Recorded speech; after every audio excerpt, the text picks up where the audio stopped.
简直都不敢相信，双车都还没有出动，就将对手快速斩于马下。我们快速进入今天的速胜飞刀棋局。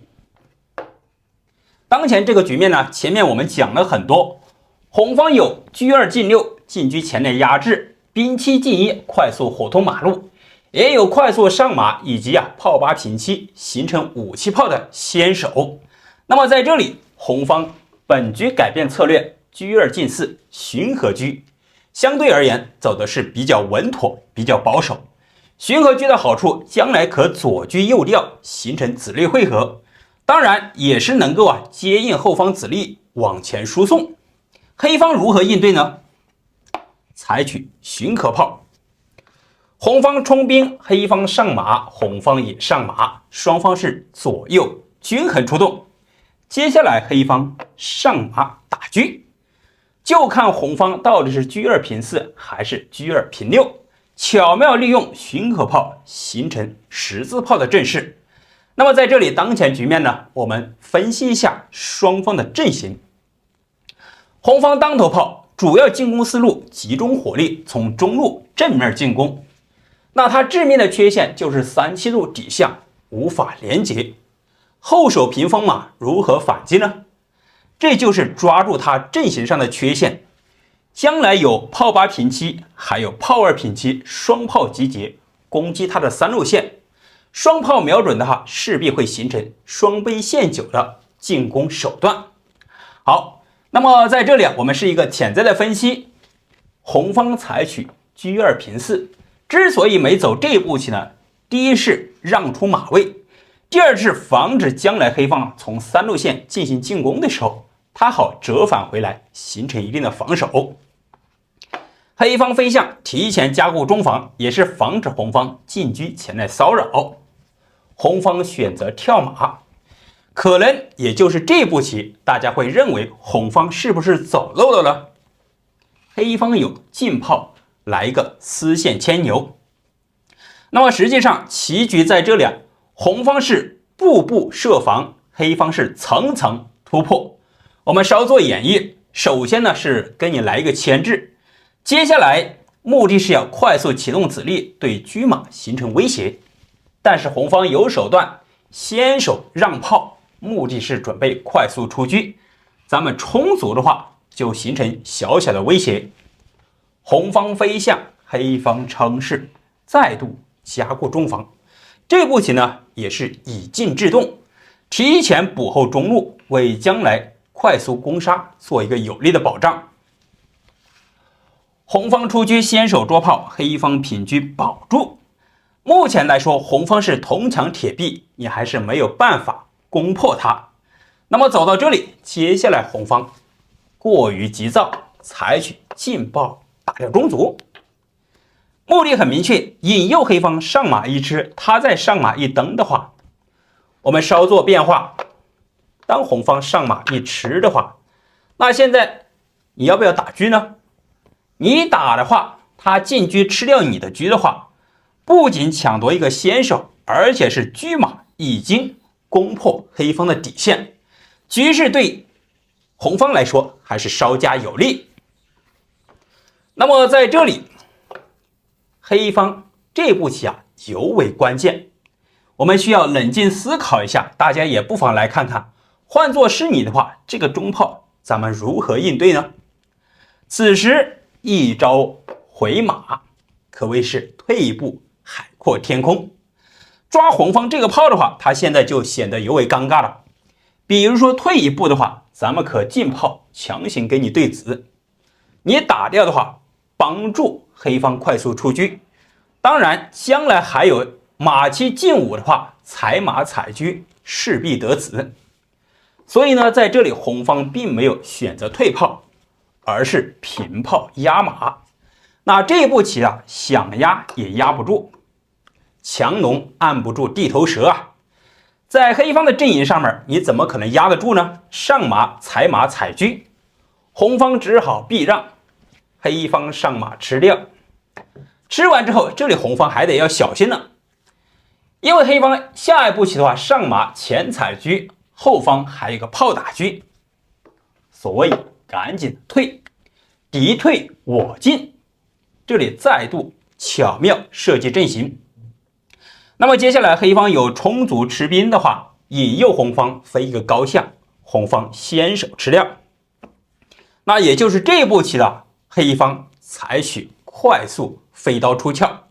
大家来看看，也是本局棋最为精妙的构思。换作是你的话，黑方有没有巧夺天工的手法呢？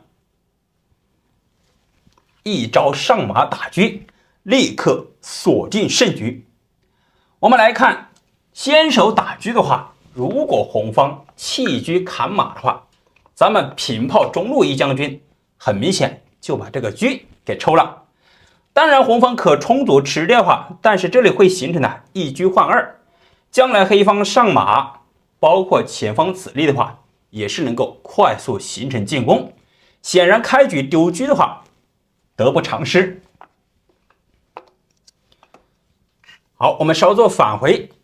当然红方还有第二种走法，如果说平炮呢，这里形成一个反牵制。那这样的话，黑方一旦上马的话，这里一将军的话，进炮打车的话，再度底线将军。当然你也可以平车过来卡住它，但是这个马目前来说还吃不到。进炮打掉车一将军的话，然后后手又把这个炮吃掉了，那显然是不划算。那么在这里吃也不行，挡也不能够，选择躲开吧。他有车8平9，还有车8平7。那么在这里，接下来黑方再度扔出更巧妙的飞刀，平炮打掉中兵。此时我们来看看，这里直接来了一个弃车，而且还要强行吃你的车。红方如果说直接吃车的话，黑方只需要一步重炮杀棋。那么现在还吃着红方这个车，红方也是无可奈何，上马踩掉炮。此时进车一吃，锁定胜局。黑方不仅是子力全盘形成碾压的状态，同时红方丢大子，阵型不稳，很容易被攻破。可以说这两个飞刀双车都还没有快速出动，然而对方已经是溃不成军，黑方快速取胜。回到棋局，通过现在的分析，当前局面红方还是有比较顽强的手段的。先前呢，我们看了红方是比较急躁的，是进炮打掉中卒。